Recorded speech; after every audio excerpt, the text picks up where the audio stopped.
Você sabe o que as empresas jamais devem terceirizar? Só vem. Quinta fronteira. Alguns setores concorrem, principalmente em termos de preço, e atuam, sobretudo, com base em estimativas da utilidade, apelando à razão. Outros recorrem principalmente aos sentimentos, apelam para as emoções. No entanto, o apelo da maioria dos produtos e serviços raramente se enquadra totalmente num ou noutro tipo. Observamos dois padrões comuns. O de orientação emocional oferece muitos extras que aumentam o preço sem ampliar a funcionalidade. Os de orientação funcional podem acrescentar algumas doses de emoção e, assim, estimular nova demanda. Sexta fronteira. Insights surgem de especulações sobre como a tendência mudará o valor para os clientes e como impactará o modelo de negócios da empresa. Um erro comum é discutir mudanças na estratégia antes de resolver diferenças de opinião sobre a situação vigente. Outro problema é que os executivos geralmente relutam em aceitar a necessidade de mudança. As empresas jamais devem terceirizar seus olhos e ouvidos. Nada substitui a própria percepção. E lembrar de que qualquer ideia cuja explicação leve mais de 10 minutos é provavelmente complicada demais para ser boa. E em alguns segundos você pode curtir, comentar, compartilhar, se inscrever no canal, ativar o sininho das notificações e ajudar mais pessoas a receber esse conteúdo. Obrigada. A construção do processo em torno de imagens é uma maneira de enfrentar boa parte da insatisfação dos gerentes com os atuais processos de planejamento estratégico. Conforme observou Aristóteles, o cérebro nunca pensa sem imagens. Vá além da demanda existente e foque nos não clientes para criar um novo grupo de clientes, até então não existentes. Lição: os não clientes tendem a oferecer muito mais ideias sobre como liberar e cultivar oceanos azuis do que os clientes existentes relativamente satisfeitos. As empresas precisam elaborar a estratégia do Oceano Azul na sequência: utilidade para o comprador, preço, custo e adoção. Existe alguma razão convincente para que as pessoas comprem a ideia? Se não houver, é abandonar a ideia ou reformular. O preço do produto ou serviço foi definido para atrair a massa de compradores. Não se deve reduzir a utilidade, porque o alto custo é inviável. Ou se abandona a ideia ou se inova para atingir o custo-alvo. Inovação de valor não é o mesmo que inovação tecnológica, por exemplo, mas onde e como o novo produto ou serviço mudará a vida de seus compradores. Depende menos das possibilidades técnicas e mais da utilidade para os compradores. Uma outra alavanca seria as parcerias, que são uma maneira de as empresas garantirem as capacidades necessárias com rapidez e eficácia, ao mesmo tempo que reduzem sua estrutura de custos. Mesmo um modelo de negócios imbatível pode não ser suficiente para garantir sucesso comercial de uma ideia de oceano azul. Não lidar de maneira adequada com as preocupações dos funcionários referentes ao impacto da nova ideia em suas vidas pode sair muito caro. Potencialmente ainda mais destrutiva do que a insatisfação dos funcionários é a resistência dos parceiros receosos de que seus fluxos de receita e suas posições de mercado sofram impactos de mercado decorrentes da nova ideia de negócios. A oposição a uma ideia de negócios também pode difundir-se entre o grande público, sobretudo se for muito inovadora e ousada, ameaçando os costumes sociais e políticos tradicionais. Se a Monsanto tivesse ouvido as reclamações e tentado fornecer soluções que respondessem às preocupações das pessoas, como identificação compulsória imediata, é bem provável que, em vez de se tornar a vilã, acabasse sendo vista de forma positiva como a provedora da tecnologia que trabalha para ajudar a eliminar a fome e as doenças por meio de sementes melhoradas. Ao educar esses três grupos, os funcionários, os parceiros e o público em geral, o principal desafio é engajá-los em uma discussão aberta e franca sobre as razões que tornam necessária a adoção da nova ideia.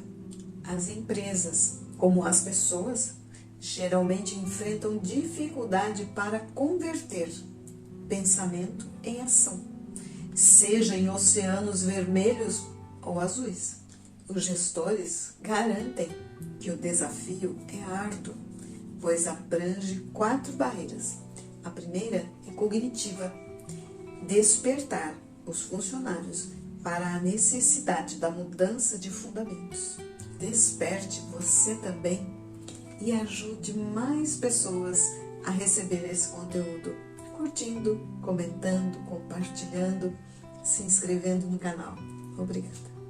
A segunda é a limitação de recursos. A terceira é a motivação. A última é a política organizacional.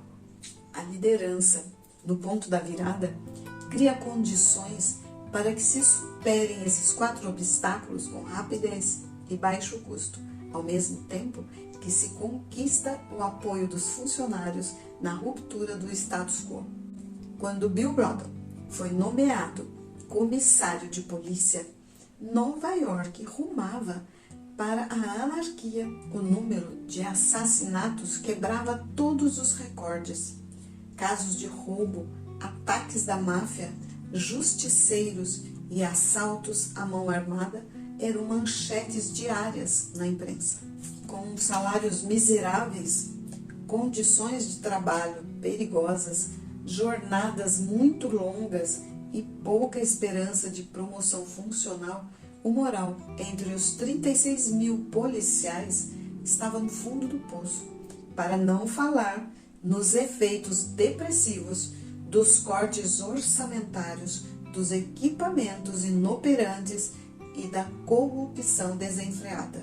No entanto, em menos de 2 anos e sem aumento de verbas, Bill transformou Nova York na metrópole mais segura dos Estados Unidos.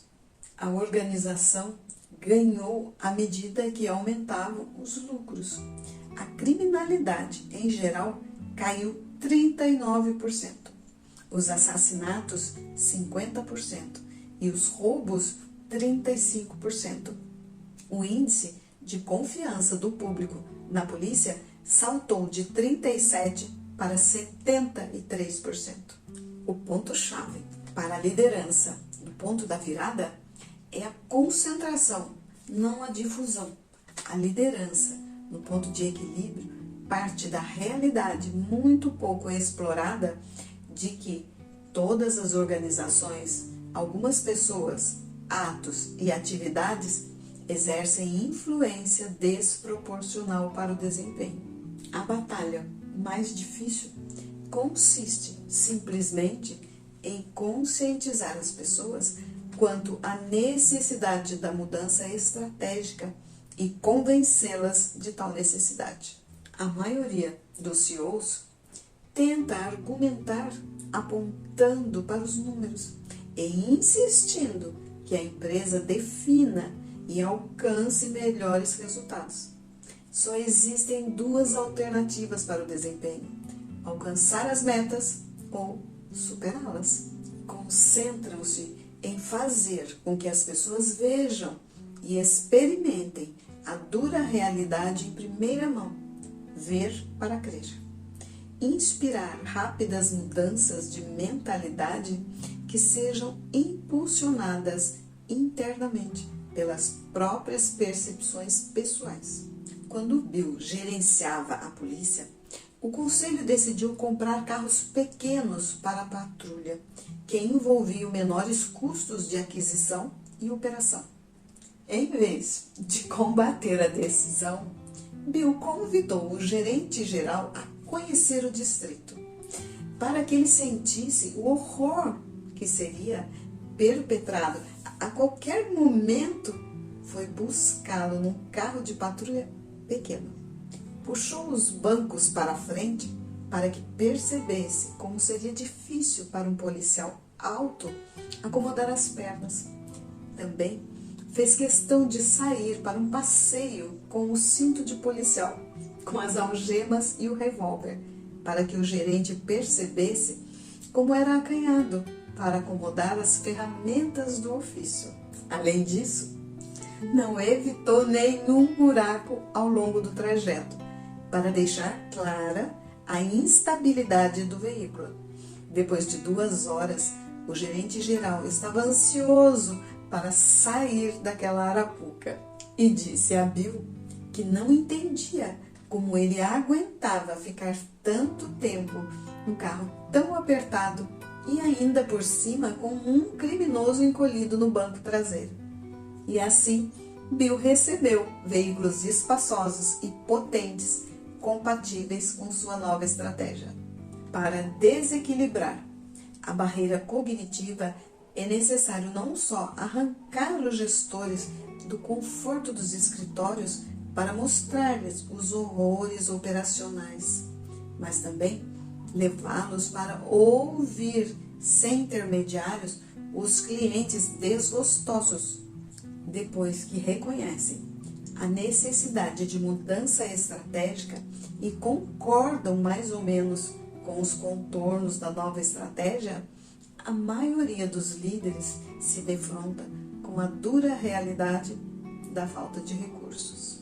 Nesse caso, podem explorar 3 fatores: pontos quentes, pontos frios e barganha. Pontos quentes são atividades que consomem poucos recursos, mas têm alto potencial de desempenho. Pontos frios consomem muitos recursos, baixo impacto sobre o desempenho. Barganha, trocar o excesso de recursos entre as áreas. Redistribua recursos para os pontos quentes. Redirecione os recursos oriundos dos pontos frios e procure barganhar.